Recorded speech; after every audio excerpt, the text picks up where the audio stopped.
विद्यार्थियों, हम पढ़ रहे हैं व्यवहारिक हिंदी। व्यवहारिक हिंदी में आज हम पढ़ेंगे पाठ नंबर 15, फीचर लेखन।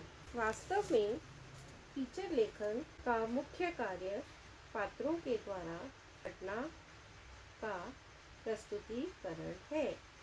इसकी शैली आकर्षक है। फीचर लेखन मनोरंजन के साथ साथ सूचना और ज्ञान भी देता है। इस लेखन में रुचि उत्पन्न करना बहुत आवश्यक होता है। तो आज हम जो पढ़ेंगे पाठ, उसका शीर्षक है फीचर लेखन और लेखिका है डॉक्टर बीना शर्मा। तो सबसे पहले हम पढ़ेंगे लेखक परिचय। डॉक्टर बीना शर्मा जी का जन्म 20 अक्टूबर 1959 देश के आगरा में हुआ। आप लेखिका एवं कवयित्री के रूप में चर्चित है। हिंदी भाषा में हिंदीतर और विदेशी विद्यार्थियों के लिए आपके द्वारा किया गया कार्य उल्लेखनीय माना जाता है। आपका लेखन शिक्षा क्षेत्र और भारतीय संस्कृति से प्रेरित है। स्त्री विमर्श और समसामयिक विषय पर आपका लेखन विशेष परिचित है। भारतीय संस्कारों और जीवन मूल्यों के प्रति आपका साहित्य आग्रही रहा है।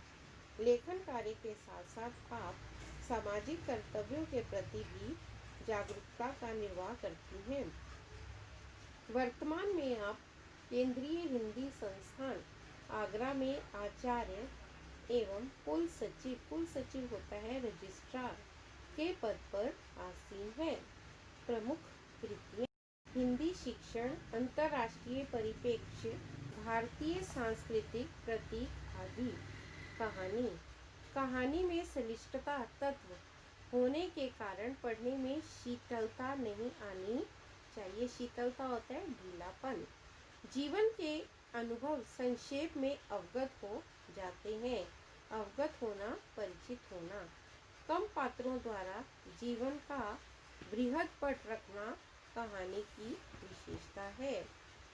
गागर में सागर भरना, कम में बहुत कुछ कह देना वाली कहावत कहानी में पर चरितार्थ होती है।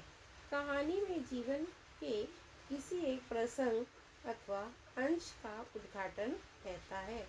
अंश होता है हिस्सा। तो कहानी में जो है किसी जीवन का एक प्रसंग और उसी के अंश को क्या करती है, उद्घाटित करती है। पाठ परिचय: यहाँ फीचर लेखन की प्रस्तुति कहानी के माध्यम से की गई है। फीचर लेखन पत्रकारिता क्षेत्र का महत्वपूर्ण आधार स्तंभ बन गया है। फीचर का मुख्य कार्य किसी विषय का सजीव वर्णन, सजीव होता है जीता जागता वर्णन, पाठक के सम्मुख करना होता है। फीचर का मुख्य कार्य क्या है कि कोई विषय जो हमारे सामने है उसका वर्णन जो है वो हमें पाठकों के या पढ़ने वालों के सामने प्रस्तुत करना है। प्रस्तुत पाठ में फीचर लेखिका स्नेहा के माध्यम से फीचर लेखन का स्वरूप, उसकी विशेषताएं, प्रकार आदि पर प्रकाश डाला गया है। फीचर लेखन पाठ में लेखिका ने स्नेहा नाम की युवती के माध्यम से फीचर लेखन का क्या स्वरूप है, उसकी क्या विशेषताएं हैं, इन विषयों पर विस्तृत से प्रकाश डाला है। साथ ही लेखिका इस तथ्य को हमारे सामने रखा है कि फीचर लेखन का क्षेत्र रोजगार का माध्यम बन सकता है। तो फीचर लेखन जो है क्या है, रोजगार का माध्यम है तथा समाज के सम्मुख सच्चाई का दर्पण रख सकता है। तो अब हम पढ़ेंगे पाठ फीचर लेखन। आज स्नेहा बहुत आनंदित थी। आनंदित शब्द का अर्थ होता है बहुत प्रसन्न होना। उसका पूरा परिवार गर्व की भावना से भरा हुआ था। गर्व होता है बहुत अभिमान करना। उन सब की आंखों से स्नेहा के लिए स्नेह का भाव झर रहा था।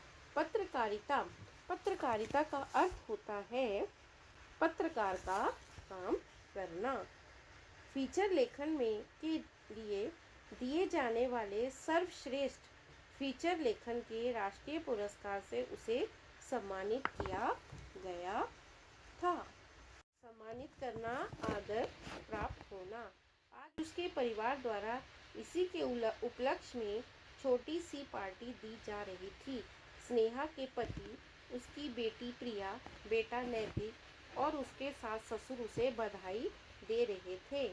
इतना सारा आदर स्नेह पाकर स्नेहा की आंखें ला आई। छल छलाना, आंसू भर आना। आंसुओं की छल छलाहट में उसके फीचर लेखन की पूरी यात्रा झलक आई थी। आज स्नेहा के सामने एक ऐसा समय था जब उसके परिवार के सभी सदस्य जो है वो उसे आज राष्ट्रीय पुरस्कार प्राप्त होने के बाद सम्मानित कर रहे थे। स्नेहा एक पत्रकार है, तो आज उसका बेटा, उसका पति, उसके सास ससुर सभी उसे क्या दे रहे थे? बधाई दे रहे थे। और इसी खुशी के अवसर पर आज उसकी आंखों में खुशी के आंसू झलक रहे थे और फीचर लेखन की पूरी यात्रा जो है वो उसके सामने झलक आई थी। वो सारा दृश्य जो है वो उसके सामने आ गया था कि किस तरह से उसने एक पत्रकार की भूमिका जो है वो निभाई थी।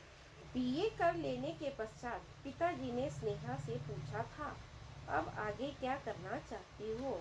मैंने तो लड़का देखना शुरू किया है। स्नेहा ने हंसकर उत्तर दिया, पापा, मैं पत्रकारिता का कोर्स करना चाहती हूँ। मुझे न्यूज़ चैनल देखना अच्छा लगता है। माँ ने भी स्नेहा की इस इच्छा का समर्थन किया। स्नेहा ने पत्रकारिता का कोर्स ज्वाइन कर लिया। अक्सर ये चीज़ हमारे समाज में देखने को मिलती है कि जब हमारी बेटियां थोड़ी बड़ी हो जाती हैं तो अक्सर माँ बाप को उनकी शादी की चिंता होने लगती है। तो स्नेहा के जीवन में भी इसी तरह का कुछ देखने को मिला था। जब उसने अपनी बीए की पढ़ाई पूरी की तो उसके पिता ने भी उससे यही कहा था कि अब मैंने लड़का देखना शुरू कर दिया है, लेकिन उसके मन में तो आगे पढ़ने की इच्छा थी। इसलिए उसने अपने पिता से कहा था कि मुझे पत्रकारिता का कोर्स जो है वो करना है। पत्रकारिता की कक्षा का प्रथम दिवस स्नेहा कक्षा में, अन्य विद्यार्थी भी कक्षा में बैठे हुए थे। सबसे जान पहचान हुई, वह सबके साथ घुल मिल गई। पहला लेक्चर प्रारंभ हुआ। प्रोफेसर ने पत्रकारिता पाठ्यक्रम का पहला पेपर पढ़ाना प्रारंभ किया। विषय था फीचर लेखन। पत्रकारिता में प्रवेश करने के बाद जब उसने अपना पाठ्यक्रम जो है वो शुरू किया तो सबसे पहला विषय जो था उसे पढ़ने का कौन सा मिला? फीचर लेखन। सबसे पहले उन्होंने फीचर लेखन की विभिन्न परिभाषाओं को समझाते हुए कहा, जेम्स डेविड फीचर लेखन क्षेत्र में एक चर्चित नाम है। वे कहते फीचर समाचारों का एक नया आयाम है। एक नया आयाम है मतलब समाचारों को एक नया विस्तार देता है। उनका परीक्षण शब्द का अर्थ होता है परीक्षा करता है, विश्लेषण करता है, विश्लेषण करना विस्तार करता है और उन पर नया प्रकाश डालता है। तो फीचर लेखन क्षेत्र जो है या फीचर लेखन का कार्य क्या है? फीचर लेखन जो है वो समाचार पत्रों को क्या करता है? एक तो विस्तार देता है, दूसरा परीक्षा करता है, उसका पूरा विस्तार करता है और फिर उसको एक नया प्रकाश जो है वो डालता है। स्नेहा की पत्रकारिता और विशेष रूप में फीचर लेखन में बहुत रुचि थी, इसलिए उसने कहा, सर पी.डी. टंडन ने भी फीचर लेखन को परिभाषित किया है। जिसमें स्नेहा की रुचि थी तो फीचर लेखन में उसका अधिक लगाव होने के कारण उसने ये भी बताने की कोशिश की कि पी.डी. टंडन ने जो है वो फीचर लेखन को परिभाषित किया है। हाँ, पी.डी. टंडन कहते हैं फीचर किसी एक गद्य गीत की भांति होता है जो बहुत लंबा, नीरस और गंभीर नहीं होना चाहिए। फीचर लेखन जो है ना बहुत लंबा भी नहीं होना चाहिए और बहुत नीरस भी नहीं होना चाहिए और ना ही नीरस मतलब जिसमें रस ना हो, कुछ मजा ना हो और ना ही ज्यादा गंभीर होना चाहिए। फीचर किसी विषय का मनोरंजन शैली में विस्तृत विवेचन है। फीचर लेखन ऐसा होना चाहिए कि जो एक मनोरंजन की शैली में लिखा गया हो। स्नेहा इन परिभाषाओं को रटते रटते समझ गई थी कि फीचर समाचार पत्र का प्राण तत्व है। जब स्नेहा ने इन सभी बातों को समझ लिया था तो उसको इस चीज का ज्ञान हो चुका था कि फीचर लेखन जो है वो समाचार पत्र का प्राण है। पाठक की प्यास बुझाने, घटना को मनोरंजनात्मक अभिव्यक्ति करने की कला का नाम ही फीचर है। पढ़ने वाले की प्यास बुझाना मतलब कि पढ़ने वाले को वो चीज अच्छी लगना और उसी में ऐसी घटनाएं डालना जो मनोरंजन का साधन बन जाए, तो यही फीचर, इसका ही नाम क्या है, फीचर है। मम्मी चलिए ना, हॉल में सभी आपकी प्रतीक्षा कर रहे हैं। प्रिया के इन शब्दों में स्नेहा अपने में लौटी। बेटी प्रिया उसे चलने के लिए कह रही थी। तो पिछले परिच्छेद तक स्नेहा जो है वो अपनी पुरानी यादों में खोई हुई थी, लेकिन यहाँ पर उसकी बेटी जो है प्रिया, वो उसे कहती है कि माँ अब आपको आगे हॉल में आपकी सभी क्या कर रहे हैं, प्रतीक्षा कर रहे हैं। तो फिर स्नेहा जो है वो अपने वर्तमान में आती है। अरे हाँ प्रिया, चल रही हूँ, कहती हुई स्नेहा अपने घर के हॉल में प्रविष्ट हुई। हॉल में स्नेहा के पति, बेटा, सास, ससुर, करीबी रिश्तेदार और पत्रकार मित्र उपस्थित थे। तभी हॉल में प्रविष्ट होते एक व्यक्ति को देखकर स्नेहा की आंखें फटी की फटी रह गई। आंखें फटी की फटी रह जाना, बहुत आश्चर्यचकित होना। वह व्यक्ति देश के विख्यात समाचार पत्र के संपादक थे। सर आप और यहाँ, स्नेहा के मुंह से बरबस निकला। बरबस होता है अचानक।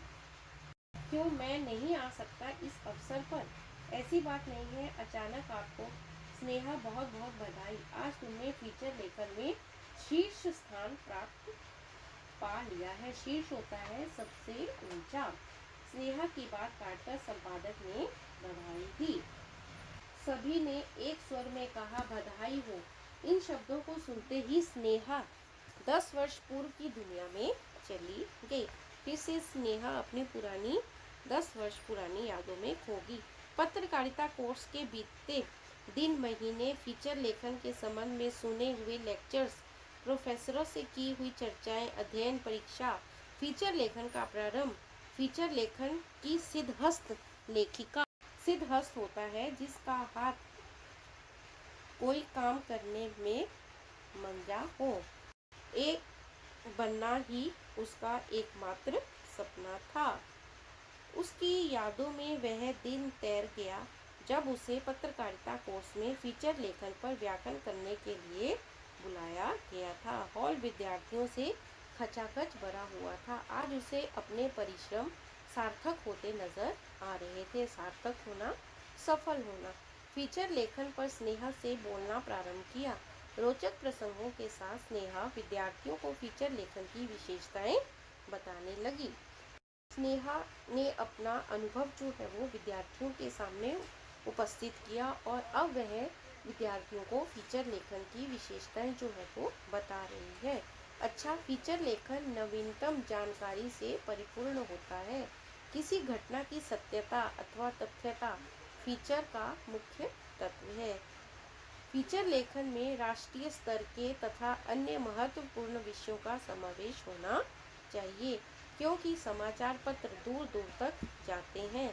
इतना ही नहीं, फीचर का विषय समसामयिक होना चाहिए। समय के अनुसार जो है वो फीचर का विषय जो है वो होना चाहिए, तभी फीचर लेखन जो है वो मनोरंजक और महत्वपूर्ण माना जाता है, क्योंकि समाचार पत्र जो है वो दूर दूर तक जाते हैं। यह कहना किसका था? स्नेहा का था। फीचर लेखन में भाव प्रधानता, विचारों की प्रधानता होनी चाहिए, क्योंकि नीरस फीचर कोई नहीं पढ़ता है। जिसमें कोई रस नहीं है, जिन शब्दों का कोई ज़्यादा महत्व नहीं है, उसे कोई भी व्यक्ति पढ़ने के लिए कोई रुचि या लगाव नहीं लेता है। फीचर के विषय से संबंधित तथ्यों का आधार दिया जाना चाहिए। स्नेहा आगे बोलती जा रही थी। विश्वसनीयता के लिए फीचर में विषय की तर्किता को देना आवश्यक होता है। तर्किता होता है तर्क करने की योग्यता। फीचर में विषय की नवीनता का होना आवश्यक है, क्योंकि उसके अभाव में फीचर अपठनीय बन जाता है। अपठनीय होता है जो पढ़ने योग्य ना हो।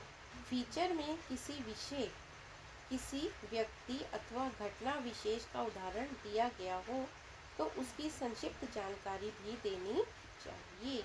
तो अगर हम फीचर लिखते समय किसी व्यक्ति या किसी घटना का उदाहरण दे रहे हैं तो उससे संक्षिप्त शॉर्ट में हमें उसकी जानकारी देना जो है वो भी क्या है, आवश्यक है। पाठक की मानसिक योग्यता और शैक्षणिक पृष्ठभूमि को ध्यान में रखकर फीचर लेखन किया जाना चाहिए। उसे प्रभावी बनाने हेतु प्रसिद्ध व्यक्तियों के कथनों, उदाहरणों, लोकोक्तियों और मुहावरों का प्रयोग फीचर में चार चांद लगा देता है। जब हम फीचर लेखन लिख रहे हैं तो ऐसे में हमें कुछ उदाहरण, लोकोक्तियाँ और मुहावरों का प्रयोग भी करना चाहिए, जिससे फीचर लेखन में चार चांद जो है वो लग जाते हैं। फीचर लेखन को निष्पक्ष रूप से अपना मत व्यक्त करना चाहिए। निष्पक्ष होता है जो किसी तरह का पक्षपात ना करता हो, जिससे पाठक उसके विचारों से सहमत हो सके। इसके लेखन में शब्दों के चयन का अत्यंत महत्व है। अंततः लेखन की भाषा सहज, संप्रेक्षणीयता से पूर्ण होनी चाहिए। फीचर के विषय अनुकूल चित्रों, कार्टून अथवा फोटो का उपयोग किया जाए तो फीचर लेखन अधिक प्रमाणकारी बन जाता है। फीचर लेखन के लिए महत्वपूर्ण बिंदु माने जाते हैं। सबसे पहले आरंभ, मध्य, चरम, भाषा शैली, निष्कर्ष और समापन। इस तरह से फीचर लेखन का आरंभ जो है वो किया जाना चाहिए। स्नेहा अपनी रो में बोलती जा रही थी। तभी एक विद्यार्थी ने अपना हाथ ऊपर उठाते हुए कहा, मैडम, आपने बहुत ही सुंदर तरीके से फीचर लेखन की विशेषताओं पर प्रकाश डाला है। अच्छा, तो आप लोगों को अब पता चला। आपका और कोई प्रश्न है? स्नेहा ने उसे आश्वस्त करते हुए पूछा। मैडम, मेरा प्रश्न यह है कि फीचर किन किन विषयों पर लिखा जाता है और फीचर में के कितने प्रकार हैं। बहुत अच्छा, देखिए, फीचर किसी घटना, व्यक्ति, जीव जंतु, तीज त्योहार, दिन, स्थान, प्रकृति, प्रवेश से संबंधित व्यक्तिगत अनुभूतियों पर आधारित आलेख है। इस आलेख को कल्पनाशीलता, सृजनात्मक कौशल के साथ मनोरंजक और आकर्षक शैली में प्रस्तुत किया जाता है। अब विद्यार्थी जो है वो पूछने लगे कि फीचर के कितने प्रकार हैं और फीचर किन विषयों पर लिखा जाता है। तो यहाँ पर स्नेहा उन्हें समझाती है कि फीचर किसी विशेष घटना, व्यक्ति, जीव जंतु, तीज त्योहार, इस टॉपिक पर भी, दिन, स्थान, प्रकृति, प्रवेश, ये ऐसे विषयों पर लिखा जा सकता है। लेकिन इसे लिखने के समय हमें इसे मनोरंजक और आकर्षक बनाना है। स्नेहा ने सभी पर दृष्टि घुमाई, एक क्षण के लिए रुकी, फिर बोलने लगी। फीचर के अनेक प्रकार हैं, उनमें से मुख्य रूप से निम्नलिखित है। फीचर के प्रकारों के बारे में अब स्नेहा ने विद्यार्थियों को जानकारी दी। सबसे पहले है व्यक्तिपरक फीचर, विवरणात्मक फीचर, साक्षात्कार फीचर, सूचनात्मक फीचर, विश्लेषणात्मक फीचर और विज्ञापन फीचर। मैडम, हम जानना चाहते हैं कि फीचर लेखन करते समय कौन कौन सी सावधानियां बरतनी चाहिए। उसी विद्यार्थियों ने जिज्ञासावश प्रश्न किया। बड़ा ही सटीक और तर्क संगत प्रश्न पूछा है आपने। अब स्नेहा ने इस विषय पर बोलना प्रारंभ किया। फीचर लेखन में मिथ्या आरोप प्रत्यारोपण करने से बचना चाहिए। मिथ्या बातों को फीचर लेखन में नहीं लेना चाहिए। अति क्लिष्ट और अलंकारी भाषा का प्रयोग बिल्कुल भी नहीं करना चाहिए। हमें ऐसे शब्दों का प्रयोग नहीं करना चाहिए जो व्यक्ति को पढ़ने में जिनमें व्यक्ति को पढ़ने में आशंका हो या उन्हें वह जो है वो शब्द कठिन जान पड़े। झूठे तथ्यात्मक आंकड़े, प्रसंग अथवा घटनाओं का उल्लेख करना उचित नहीं। तो इस तरह से झूठे तथ्यों को भी लेना जो है वो फीचर लेखन में उचित नहीं है। फीचर अधिक नाटकीयता पूर्ण परिपूर्ण से नहीं होना चाहिए। नाटक के तरीके से भी फीचर को लेना उचित नहीं है। फीचर लेखन में अधिक कल्पनाओं और हवाई बातों को स्थान देने से बचना है। इन सभी सावधानियों को ध्यान में रखेंगे तो आपका फीचर लेखन अत्यधिक विश्वसनीय और प्रभावी बन सकता है। आप में से किसी विद्यार्थी को फीचर के विषय में कुछ और पूछना है। स्नेहा ने पूरी कक्षा पर नजर डाली, तभी एक विद्यार्थी ने अपना हाथ ऊपर उठाया। स्नेहा ने उससे प्रश्न पूछने के लिए कहा, मैडम क्या आप हमें फीचर लेखन की प्रक्रिया पर प्रकाश डालेंगे? तो यहाँ पर लेखिका ने फीचर लेखन का क्या महत्व है, किस तरह से फीचर लेखन पत्रकारिता में के क्षेत्र में काम करने से किस तरह रोजगार के अवसर प्राप्त किए जा सकते हैं तथा समाज के सामने जो सच्चाई है उसको लाया जा सकता है। तो फीचर लेखन जो है वो एक ऐसा ही माध्यम है जिसके द्वारा स्नेहा लेखिका स्नेहा के माध्यम से फीचर लेखन का स्वरूप, उसकी विशेषताएं आदि पर प्रकाश डालना चाहती है। तो आज हमने जितना पाठ पढ़ा उसमें स्नेहा ने फीचर लेखन में कैसे प्रवेश किया, कौन कौन से विषयों पर उसने जानकारी प्राप्त की, किस तरह से उसे राष्ट्रीय पुरस्कार से सम्मानित किया गया तथा किस तरह से उसने विद्यार्थियों को फीचर लेखन की जानकारी देते हुए उसके प्रकार और उसकी विशेषताओं के बारे में समझाने की कोशिश की। तो यहाँ तक जो हमने पाठ पढ़ा है इसमें स्नेहा ने विद्यार्थियों को फीचर लेखन का क्षेत्र जो है वो कितने रोजगार के अवसर दिला सकता है इस विषय की जानकारी देते हुए आने वाली युवा पीढ़ी को इस विषय पर आगे बढ़ने की प्रेरणा दी है। तो फीचर लेखन की क्या प्रक्रिया है, इसके कौन कौन से अंग हैं, इसकी जानकारी हम अगले वीडियो में पढ़ेंगे। धन्यवाद।